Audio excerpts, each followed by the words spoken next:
Okay, hello friends, welcome to Mathify.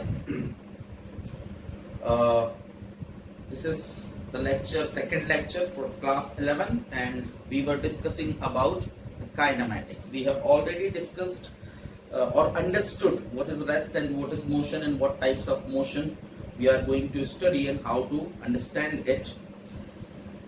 And we have seen that the motion is always defined with respect to a frame of reference. That means a point which is known to everybody. और फिर तीन access हम उस point पर draw करके three dimensional world को represent करते हैं या थ्री डायमेंशनली मोशन को रिप्रेजेंट करते हैं. Motion can be 1D, 2D और 3D. तो वो तो इस पर डिपेंड करेगा कि मोशन किस तरह से हो रहा है. सो दोस्तों, चलिए डेफिनेशन वाइज जाते हैं और फ्रेम ऑफ रेफरेंस की हम डेफिनेशन देख लेते हैं. छोटे छोटे पॉइंट से पहले डिस्कस कर लें. इस लेक्चर का प्राइम टॉपिक्स तो डिस्प्लेसमेंट और डिस्टेंस है. ये भी हालांकि आपने 9th क्लास में शायद 9th में स्टडी किया होगा, लेकिन एक बार उसको एक रिकॉल ले लेते हैं और फिर आगे बढ़ेंगे. तो what is the definition of frame of reference. तो हमने क्या किया था दोस्तों, जब हमको किसी की पोजीशन डिफाइन, तो हमने एक पॉइंट, कोई भी एक पॉइंट चूज किया. जैसे हमने वो कोना चूज किया था, ऐसा कोई भी एक पॉइंट चूज किया, उसमें तीन, और जो भी हम पोजीशन बता रहे थे वो उस पॉइंट के रिस्पेक्ट में ही बता रहे थे कि भाई इस पॉइंट से एक्स एक्सिस में इतना दूर है, वाई एक्सिस में इतना दूर है, नॉट.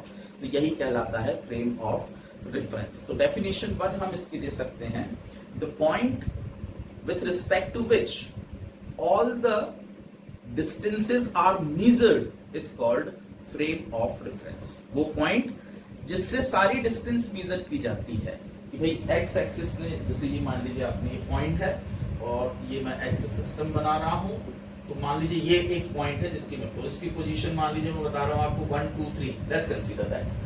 तो ये जो 1 है ये एक्स एक्सिस पे डिस्टेंस मेजर है, ये वाई एक्सिस पर. लेकिन डिस्टेंस कहां से मेजर की गई है सारी की सारी? इस पॉइंट से, जिसे हम क्या कहते हैं, ओरिजिन. फ्रेम ऑफ रेफरेंस का दूसरा नाम है ओरिजिन. जनरली हम इसे ओरिजिन ही कहते हैं. So the point from which all the distances are measured is called frame of reference. इसकी एक और डेफिनेशन आप दे सकते हैं, यही वो रेफरेंस पॉइंट है जिसके रिस्पेक्ट में हम पोजीशन को स्पेसिफाई करते हैं. अभी आपने देखा तो पोजीशन को स्पेसिफाई भी किस पॉइंट के रिस्पेक्ट में किया गया, ओरिजिन. अगर आपने ओरिजिन बदल गया तो क्या पोजीशन वही रहेगी? नहीं, पोजीशन फिर आपको कुछ और लेना पड़ेगा. मतलब पोजीशन तो वही रहेगी लेकिन नंबर्स उसके बदल जाएंगे, पोजीशन नहीं बदलेगी. जैसे मान लीजिए मैंने यहाँ पर दिया है पॉइंट और ये 2 डायमेंशनल भी रख रहा हूँ और ये मान लीजिए 2 2 है अभी फिलहाल. तो अगर मैं ये ले लूं अपना ओरिजिन, तो अब ये शायद 4 4 हो जाएगा.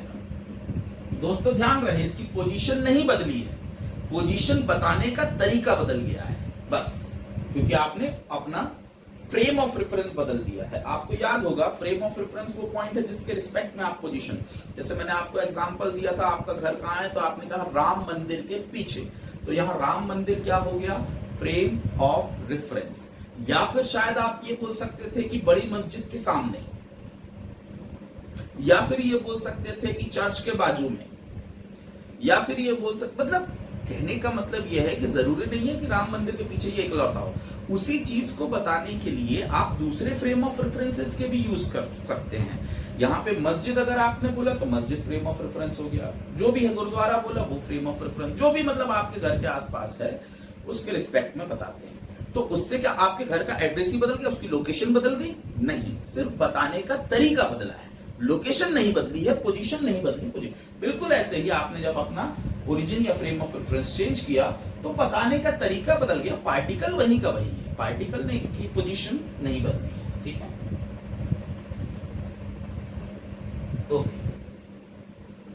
सो the point with respect to which the position of an object is specified is called frame of reference. तो या तो वो पॉइंट जिससे डिस्टेंस मेजर करते हैं, और वो पॉइंट जिससे पोजीशन को, जिसके रिस्पेक्ट में पोजीशन को स्पेसिफाई करते हैं, उसे कहते हैं फ्रेम ऑफ रेफरेंस. अभी हमने पहले गोदागादी कर दिया, इसलिए अपने पास जगह नहीं है. There are 2 types of frame of reference. One inertial, ये भी आपने पढ़ा होगा, and the second is non-inertial. Inertial frame of reference and non inertial frame of reference. Inertial frame of reference से समझ में नहीं आता, इसको एक और नाम दे दिया हमने, इसे हमने कह दिया नॉन एक्सेलरेटिंग। आप समझ जाएंगे। ऑफ कोर्स ऐसी फ्रेम जो एक्सेलरेट नहीं हो रही है, और ये हो गई of course accelerating. Inertial frame of reference या non accelerating frame of reference भी उसे कहते हैं। फ्रेम ऑफ रेफरेंस से यहां मेरा मतलब है कि जहां से आप लोकेशन को जहां से आप मोशन को ऑब्जर्व कर रहे हैं। अगर आप ट्रेन में बैठे हैं तो आपका फ्रेम ऑफ रेफरेंस ट्रेन है, अगर आप बस में बैठे हैं तो बस है, कार में बैठे हैं तो कार है, अर्थ पर है तो अर्थ है, मार्स पर है तो मार्स है। That is how. ठीक है। सो अगर आप जिस फ्रेम में बैठकर मोशन को ऑब्जर्व कर रहे हैं, अगर वो एक्सेलरेट नहीं हो रही है तो आप एक इनर्शियल फ्रेम में हैं, और अगर वो फ्रेम एक्सेलरेट हो रही है तो आप एक नॉन इनर्शियल फ्रेम में हैं। सिंपल। कोई हाँ, अब ये बात अलग है कि आप एक्सेलरेशन को नहीं समझते तो शायद आपको परेशानी हो जाए इसको समझने में। अगर नहीं भी समझते तो कोई इश्यू नहीं है। 11th में हम एक्सेलरेशन आगे डिस्कस करने ही वाले हैं, सब कुछ डिस्कस करने वाले हैं, तो सब कुछ समझ में आएगा आगे जाके। तो फिलहाल तो अगर नहीं समझते आप तो आपको ये सिर्फ इतना ही है।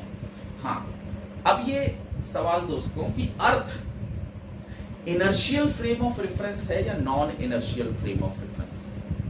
और मैं एक इंफॉर्मेशन बताना भूल गया, खैर चलिए पहले ये देख लेते हैं। अर्थ एक इनर्शियल फ्रेम ऑफ रेफरेंस है या नॉन इनर्शियल। तो अर्थ सन के अराउंड सर्कुलर मोशन कर रही है और अपने एक्सिस पर भी रोटेट हो रही है। सर्कुलर मोशन कर रही है, इसका मतलब वो एक्सेलरेट हो रही है, और इसका मतलब अर्थ एक नॉन इनर्शियल फ्रेम है, एक एक्सेलरेटिंग फ्रेम है। लेकिन अर्थ का एक्सेलरेशन, क्या आप उस रोटेशन को फील कर सकते हैं? क्या अर्थ के अपने एक्सिस के रोटेशन को या सन के अराउंड वो रोटेट कर रही है, इसको आप डेली लाइफ में क्या फील करते हैं? क्या आपको कोई सेंट्रीफ्यूगल फोर्स लगता है, ऐसा झटका सा लगता है, कोई चीज घूमेगी और आप उसमें बैठे, मान लीजिए पंखे में बैठ गए, तो आपको बाहर की तरफ एक फोर्स सा फील होगा सर्कुलर मोशन होने के कारण? क्या आपको अर्थ में ऐसा कुछ फील होता है? नहीं। क्यों नहीं? क्योंकि अर्थ का जो रोटेशनल एक्सेलरेशन है या सर्कुलर एक्सेलरेशन है वो बहुत ही वीक है, बहुत कम है। वो इतना कम है कि हम उसे नेग्लिजिबल मान लेते हैं, डेली लाइफ में उसका कोई इन्फ्लुएंस नहीं होता। यानी हम क्या कंक्लूजन निकालें कि वैसे तो अर्थ एक एक्सेलरेटिंग यानी नॉन इनर्शियल फ्रेम है, क्योंकि वो सन के अराउंड सर्कुलर मोशन कर रही है, सर्कुलर मोशन कर रही मतलब एक्सेलरेटिंग है। लेकिन एक्सेलरेशन इतना वीक है, इतना कम वैल्यू का है कि हम अपने डेली लाइफ या रूटीन लाइफ के लिए अर्थ के एक्सेलरेशन को नेग्लेक्ट कर देते हैं। यानी वैसे तो अर्थ एक नॉन इनर्शियल फ्रेम है, लेकिन हम ये कंसीडर कर लेते हैं कि earth is a inertial frame by neglecting it's extremely small value of acceleration. ठीक है। अभी जो इंफॉर्मेशन मैं आपको देना था, इनर्शियल फ्रेम क्या है? The frame in which laws of motion are applicable.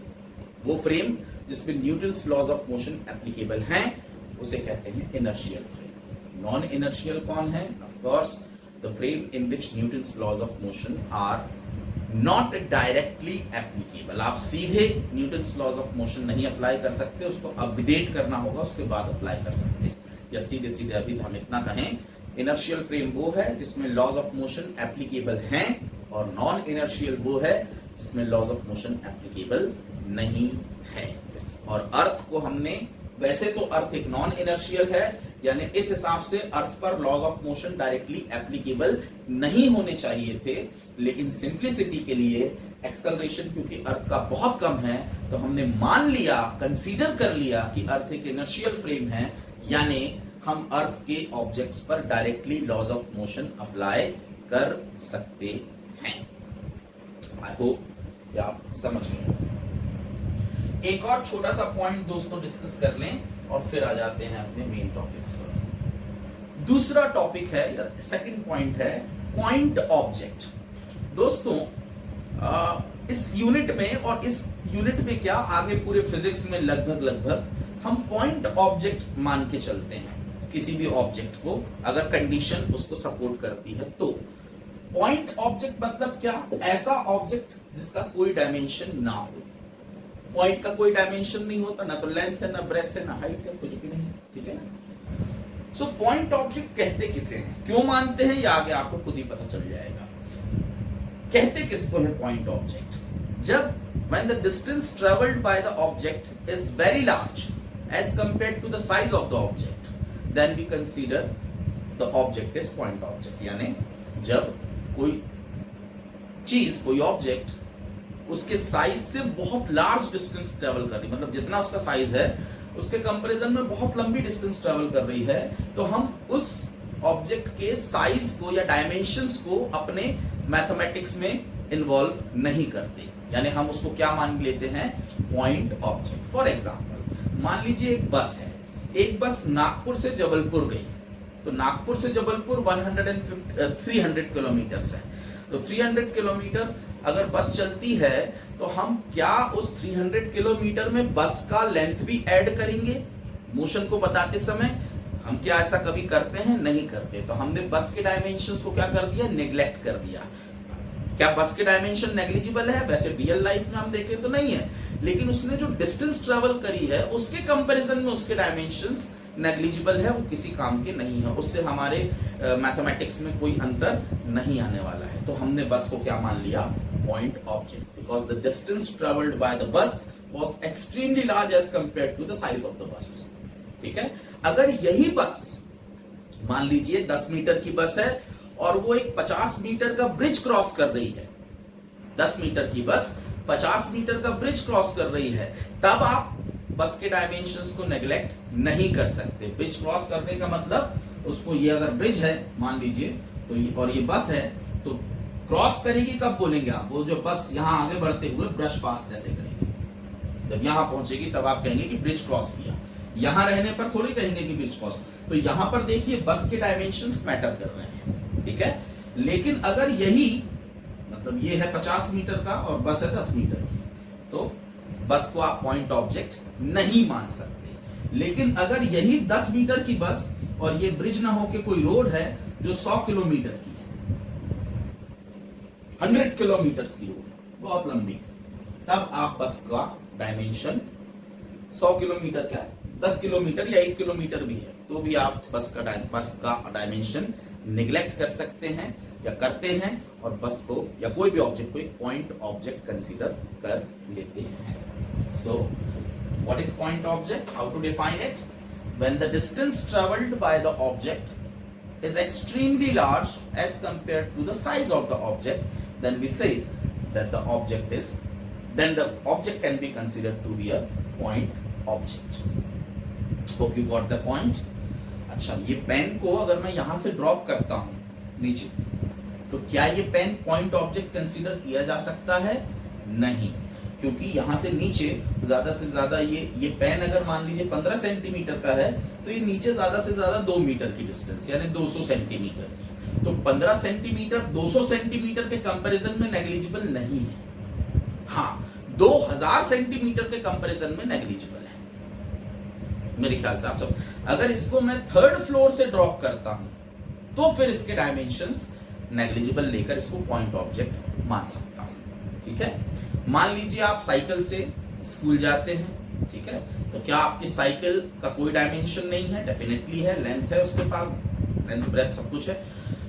लेकिन आप जब अपने घर से स्कूल जाते हैं तो साइकिल के डिस्टेंस इतनी ज्यादा, अगर दूर रहते हैं स्कूल से तो डिस्टेंस इतनी ज्यादा है कि वहां पर आप along with the cycle system को पॉइंट ऑब्जेक्ट कंसीडर कर सकते हैं। 1-2 किलोमीटर का डिस्टेंस, छोटी सी साइकिल आपकी ज्यादा लेंथ नहीं होती है, उसके कंपैरिजन में 1-2 किलोमीटर का डिस्टेंस बहुत लंबा होता है, तो आपकी cycle along with you point object consider की जाएगी। मेरे ख्याल से आप समझ गए होंगे कि, और ये इंपॉर्टेंट है कि कब पॉइंट ऑब्जेक्ट समझना, मानना और कब नहीं मानना। एनसीईआरटी में 4-5 एग्जाम्पल दिए हुए हैं, आप एनसीईआरटी है तो पढ़ सकते हैं कि भाई उसने क्वेश्चन, एग्जाम्पल नहीं है, क्वेश्चन है कि बताइए इस कंडीशन में पॉइंट ऑब्जेक्ट मानेंगे या नहीं मानेंगे। तो आपको कंडीशन देखते हुए ये समझना है कि डिस्टेंस इतनी लार्ज है कि पॉइंट ऑब्जेक्ट मान सकते हैं या फिर नहीं है। Hope you are getting my point. तो इस पूरे चैप्टर में, पूरी यूनिट में हम ऑब्जेक्ट को पॉइंट ऑब्जेक्ट ही कंसीडर करते हुए 95 to 99% प्रॉब्लम सॉल्व करेंगे। यानी सामने वाला बोलेगा नहीं तो भी हम पॉइंट ऑब्जेक्ट ही कंसीडर करेंगे। ऑब्जेक्ट के डायमेंशंस जब तक हमारे लिए कंसीडरेबल ना हो तब तक कंसीडर नहीं करेंगे।